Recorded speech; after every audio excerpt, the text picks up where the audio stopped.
sulla unohtui Taneli! Takahuoneeseen. Pakko myöntää, yksi asiakas valitti ihan kaikista. Jopa vesihanat oli väärän malliset. Nyt sä hippiä erossa kaavasta.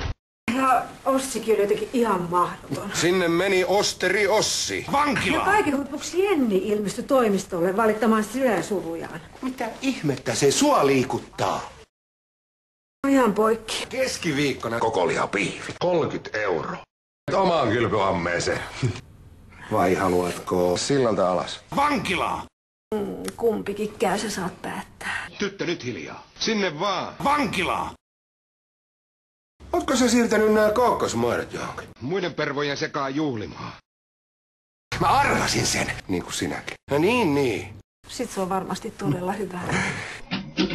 Mä kerron asiasta poliisille. Ihan vettä vaan. Ismo. Kiitos, että sä oot taas oma ihana itsesi. Mitä?